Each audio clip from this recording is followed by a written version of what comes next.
Hasan Husain itu zuriyah Nabi lewat jalur Ali. Jadi Hasan Husain itu putrane Sayyidah Fatimah binti Rasulullah sallallahu alaihi wasallam. Dan ini yang perlu terangkan zaman Nabi Sugeng. Nabi sebagai tokoh muslim, tokoh mukmin. Ini rumah tenan ya.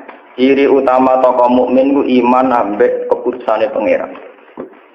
Termasuk Nabi untuk informasi saking langit bahwa nanti Sayyid Husain akan mati nopo dibu.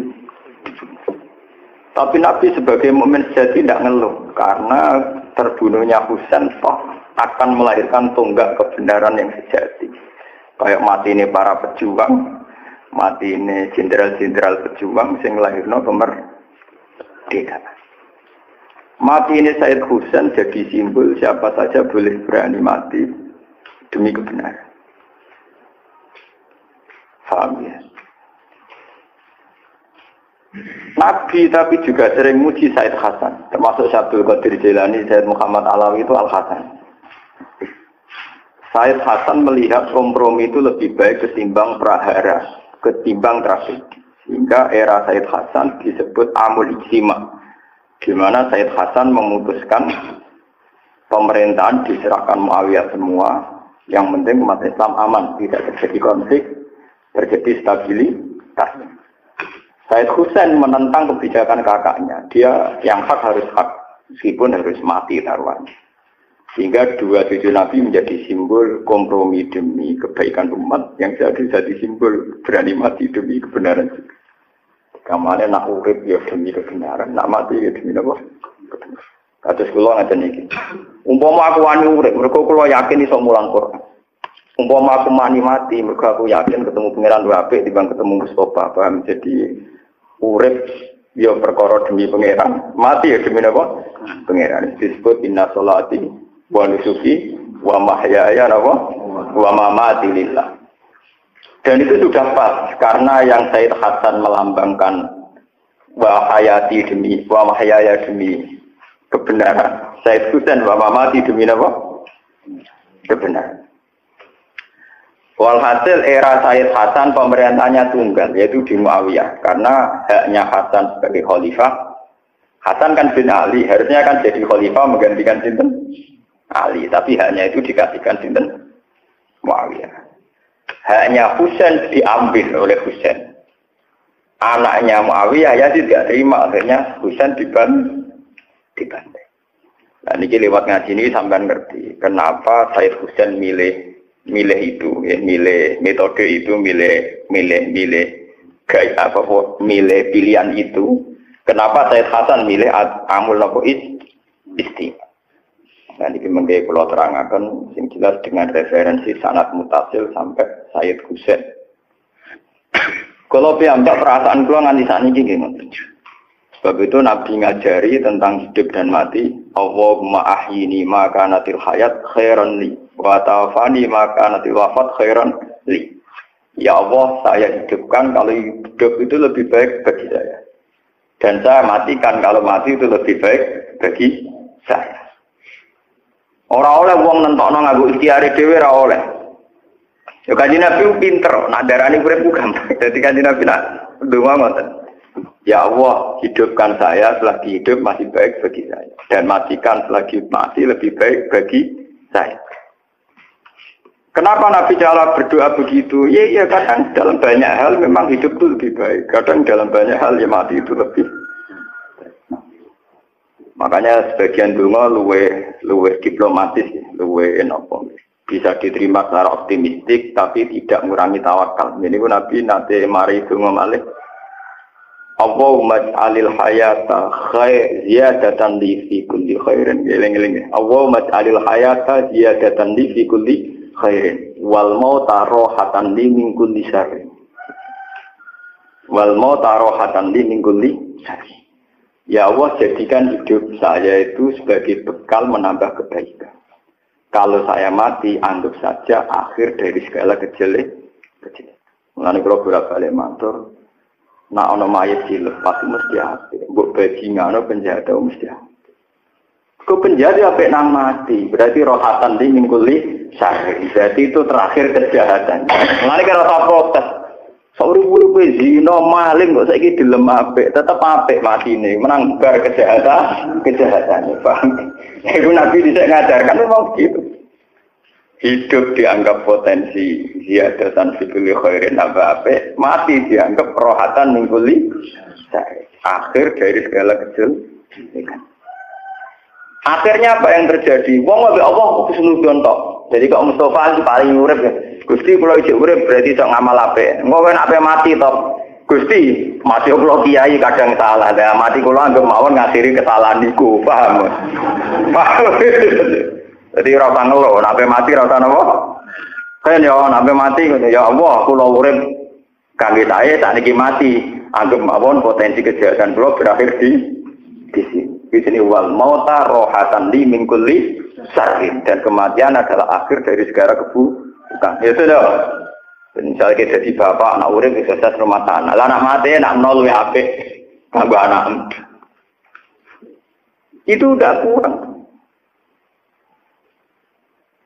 Mengenai itu kan orang itu harus ono rasionalis tapi tetap tauhid. Lah Said Hasan Husain itu melambangkan itu semua. Hasan milih kompromi demi kestabilan umat Islam. Husain milih mati demi tegaknya apa? Kebenaran. Ini mungkin kula waca terakhir pidato Said Husain ketika beliau memutuskan revolusi melawan Yazid. Nggih, dadi niki kula waca teks pidato Said Husain ketika beliau revolusi mutusna melawan sinten? Yazid. Padahal itu taruhannya nyawa, taruhannya apa? Nyawa. Taruhannya nyawa. Mungkin nggih kula waca teks pidato Said Hasan. Kenapa dia kompromi dengan kebatilan? Yazid Muawiyah itu kan memerintah secara batil karena ilegal lewat revolusi ngudita Sayyidina Ali. Tapi masih ilegal lah, nak dilawan tetap jadi berdarah. Nah, lewat perhitungan ini saya Hasan milih kompromi, paham ya? Sebab itu sampean lewat ngaji ini akan tahu gue apa yang milih kompromi ini monggo. Dilanjutkan berarti Pak. Nak milih revolusi ya monggo, tapi semua harus konsekuensi tanggung jawab dengan ngarepe Allah Subhanahu wa taala. Ora usah tanggung jawab ning konstitusi ning MK itu urusan hukum dunia. Tanggung jawab ning kersane Allah Subhanahu wa taala. Ini kula waca kenapa Said Husain milih melawan yang berakibat beliau dibantai secara menggenaskan. Nah, Said Hasan milih kompromi karena takut berdarah-darah bagi umat Islam. Karena kalau Hasan itu ngelawan, artinya kubu Hasan yang ribuan di belakang Hasan, kubu Muawiyah yang ribuan di belakang Muawiyah. Jadi kalau era Hasan itu menangi Muawiyah, Pak, kuat ya, menangi sinten? Muawiyah. Era Husain pun era sinten ya? Yazid. Jadi gampangannya setelah Rasulullah itu sing mimpin Abu Bakar, mimpin sedelok ya berakhir tragis. Umar mimpin sukses, mati ini ya tragis dibunuh. Utsman fokus ngurmat Quran, akhirnya gak ngurusi pemerintahan, mati ini dibunuh. Ali mati ini dibunuh. Akhirnya Saudi Ali dipegang oleh Muawiyah, orang yang gak jelas dapat mandat dari siapa, tapi sukses mimpin. Sebab itu kepemimpinan Muawiyah banyak yang tidak ngakui karena mereka milih mimpin Hasan karena putrane sinten Sayyidina sinten Ali. Hasan ngerti gelagat Muawiyah tidak mau kalah nantang perang, yo wis pepen. Sama pepen. Cara Gus Dur ora dadi presiden ra paten. Penting ora pasukan berani mati, ora berani hidup, itu penting ora hidup, paham? Terus ketika Muawiyah ganti teng Yazid, Yazid itu anak sinten? Muawiyah. Husain melawan, nggih sinten apa? Husain. Ben sampean ngerti bahwa cara melawan mereka itu demi kebenaran, bukan kayak kita demi kekuasaan. Lewat pidato ini nanti sampean ngerti betapa Hasan milih damai ya demi Allah. Husain milih mati juga demi Allah. Orang mati nekat, paham ya? Sing damai ya ora krana golek gelimangin apa harta. Niki pentingnya ilmu. Jadi lewat sanad yang mutasil, problem-problem sing dihadapi para sinten sahabat. Kula waca iki pidatone Said Hasan, Said Husain riyen. Bismillahirrahmanirrahim. Walhasil dari Said Husain ini sing milih mati. Ayuhan nas ini sing mulai ini sing wonten harokat.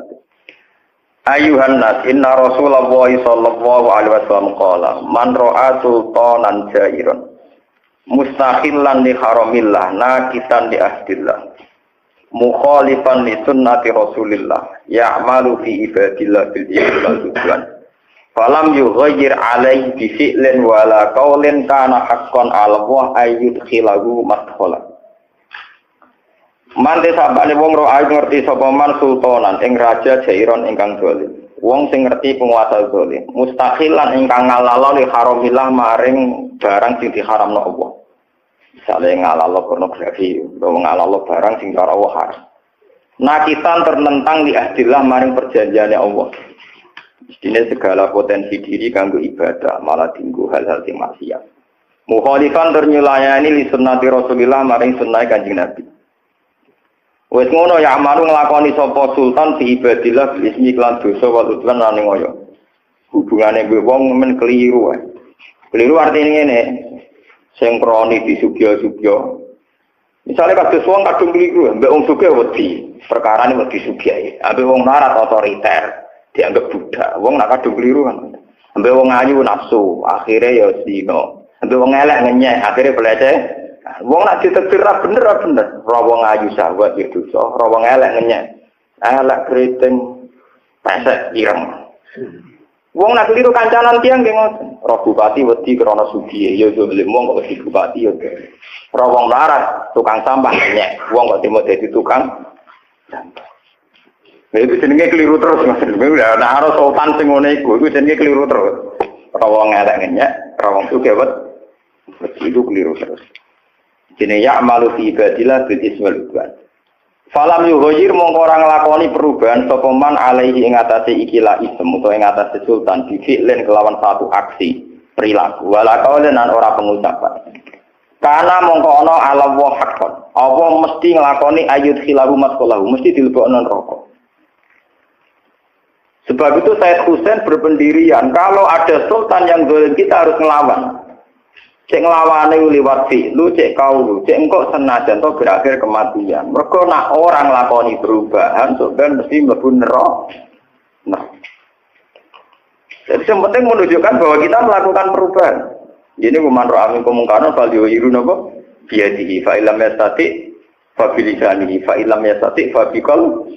Harus tetap melakukan perubahan. Jangan sampai kita mendiamkan kemungkaran. Meskipun hanya lewat kaulu, tentu dalam konstitusi modern kayak kita berbangsa sekarang, minimal lewat kaulu. Minimal lewat apa? Lewat kaulu itu penting. Senajan to kowe ora usah revolusi lewat fi'lu, lewat perilaku akhlak. Misalnya kita akan selalu mengatakan nak payudara wanita itu aurat. Kita akan selalu mengatakan nak paha perempuan itu apa? Aurat. Terus kita meyakini bahwa secara hukum demikian. Terus kita akan ngomong gitu terus. Meskipun kita tidak bisa bikin undang-undang tentang bahwa pornografi dilarang oleh negara. Kita tidak bisa bikin undang-undang kalau pornografi harus dilarang oleh negara. Tidak harus begitu. Tapi kita ngomong terus. Kalau itu haram, kalau itu haram. Pentingnya apa? Jangan sampai hukum Islam itu kemudian diyakini mentoleransi hal-hal yang kayak begitu. Haram loh ya, memperlihatkan payudara bahwa itu haram. Tapi bahwa Islam itu kafah, Islam itu sempurna, komplit, ya kita harus begitu. Misalnya saya sering ditanya, Gus piye hukume wong wedok kota-kota, katok anceka nggawa rukoh mara masjid. Mbok hukume wong fasik wong ape mara masjid jamaah. Mbok hukume wong saleh wong oleh masak blok. Tak jawab ngene aku takon. Lah iya, pentingnya Islam sempurna yaiku pangeran sing iso ngitung dhewe kok bingung. Soal urusan aurat dia salah karena tidak Islam. Soal berjalan ke masjid dia benar karena menuju apa? Masjid. Kowe ora iso mukul rata karena dia maksiat terus hukum iku wong fasik. Karena dia ke masjid kok hukum wong saleh. Wong dia dene melanggar napa Mulane dari Ibnu Abbas Ibnu Abbas itu wong paling alim tafsir, ini sahabat Kanjeng Nabi. Pada akhirnya ayat yang kita pakai ila yaumil qiyamah, fa may ya'mal mithqala dzarratin khairan yarah wa may ya'mal mithqala dzarratin syarran yarah. Pada akhirnya kita ini hanya punya ayat itu. Maksudnya itu ya ana hitungane dhewe-dhewe. Napa ana hitungane? Dhewe. Nah, sekarang fenomenanya di zaman akhir kan begini. Oh, malaikat zaman akhir mau manusia itu bingung, untuk malaikat orang bingung, orang manusia. Artis-artis yang kelar umroh itu baru kayak pornografi, baru kayak nari pornografi dua akeh kelar umroh. Nah bukti ini apa? Hadroh atau samroh kiai itu orang-orang kelar umroh. Mereka pas nari nganggo bacaan Islam, paling banter untuk mangan. Sing blontor bentuk duit seperti itu. Ana grup samro itu umroh. Mergo ora porno. Ora ana apa porno. Sing pornografi bentuk duit akeh cepet. Lah misalnya malaikat kon nulis, mau malaikat iso mikir. Piye oleh nulis? Umroh ya apik, duwike kok pornografi. Dadi umroh barokah pornografi. Untung malaikat rapal mikir. Nah, akhirnya ditulis sama Amal Sekolah Garatin khairai. Mulai goblok-gobloknya wong Islam, nah melarat kepengen umroh, goblok-gobloknya wong Islam. Wes melarat kepengen haji, goblok-gobloknya wong Islam. Harusnya kalau kita sudah pakaian aurat sesuai Muslim, misalnya sebagai muslimah dia ini tutupi aurat. Kudu syukur ke pangeran karena sekarang juga detik ini juga dia ngelakoni perintah Allah, yaitu nutupi. Dia lau tanggal nanti tentu raiso haji raiso umroh. Perkara nutupi aurat itu bagian urgen, bagian penting dari syariat itu. Ujungnya dia bangga syukur lau tanggal. Iku artis wong fasik-fasik paringi umroh, aku wong soleh ra diparingi. Goblok nang ngono napa? Dia harus syukur. Lah kok kepengin barang lopo dengan statusnya dia sekarang yang miskin dari awal cara Islam ra tau wajib. Wong barang ra wajib kanggo dhekne kok dikepingi. Paham ya? Dengan status duit yang kotak mau 5.000, berat kok setengah kilo, kuwi ora tau wajib. Ora perlu kepengen, paham no? Ibadah dhekne cukup sabar sampai nutupi aurat itu diterusno. Ora kok malah kepengen nutupi aurat, akhirnya saiki aksi porno. Akhirnya tonggo jenenge Islam jadi jeneng ra Islam. Kadang loh artis-artis jeneng aslinya Islam kafir, paham ya? Tapi kalau jeneng Islam perilaku Islam ratu juga, terus akhirnya jenengnya jelas, tapi lakunya apa? Jelas. Dan tetap ketok Islam kadang umroh. Gue rasa mikir, hukumnya piye? Aku orang pangeran ada mikir hukumnya, dan pangeran lo sing hukumi, kira sama merah. Kanca kula nak cerita, kanca kula kan kata sing kerja teng Mekah. Artis-artis ke nak umroh jenuh wis. Oke karo. Mari donga pulang. Tapi dibayar piro? Wae itu. Nak nangis suwi bayar kula tambah. Cangkem. Jadi ini tukang mandu artis-artis. Kenal dia artis-artis nasional. Kita omongi kanca kula. Gue kurang ajar temen-temen.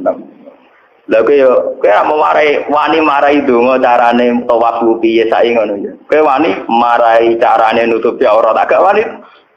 Mboten wani lha iku ora termasuk marro amin kemungkaran apa? Paling. Cara aku kiai ini tak omongi ora usah dongo tawaf ora wajib, sing wajib ning Islam nutupi aurat. Kudu ngam tawaf iku ora apa-apa. Paham? Tapi ya terapayu, Pak. Nah, keyakinan Syekh Husain, kebenaran harus diomongkan terus. Siapa melihat kezaliman dan tidak ngambil langkah, entah itu fi'lu, entah kau, itu mesti membunuh. Itu keyakinan Syekh Husain. Sehingga dia bertekad melawan pemerintahan Sinten ya. Sampai akhir Ini ngaji tentang Said Sinten. Lu penting loh, maksiat kita omongkan terus penting. Minimal nganggo omongan. Kulo nu penentang keras nek ana kiai sopan. Meskipun mungkin suatu saat aku sopan, tapi aku tetap penentang keras nek ana kiai kesopanan teman-teman. Sampeyan tak ceritani. Barokah dina iku jorok. Iku barokah omongan elek, cangkem elek. Iku wong nak anak zina darane anak cerdas. Cara Jawa nak zina darani lonte. Umpama bahasa iki dikamuflase kaya zaman dhisik. Dari wong tukang zina dianggap wanita harapan. Paham ya? Nanti tidak ada penjorokan barang jorok radarani napa? Jorok. Nanti ke depan mungkin era cucu kita hukum wis rubah karena diperhalus sekarang. Lama-lama wong wis ora roh hakikate hukum. Bodoh ini dari darani seni berpolitik. Paham ya? Ngakali dari seni diplom. Paham ya? Senyum mergo tugasnya dari PRJ dari bagian dari marketing. Tak jadi kan kudu jelas. Nah kamu flase nak rekayasa apa? Sekarang agama rusak itu karena mudahana. Ya coba, hampir umat itu meyakini kenapa wanita boleh tampil di panggung. Gara-gara, oh nyatanya Pak Yai itu ya kersa rawuh. Lagi ini rawuh yang jurang. Bagian mau itu khasanah lah, cara durungnya samroh juga. Meriang Yai. Dia ini tentang, orang disangoni, orang tentang, dia ini keyakinannya tetap khas. Akhirnya dia ini meriang, gak jelas, positif, gak jelas. Itu cara ayat itu, jenis kiai ini, penggolang tenan, cara madhabnya itu.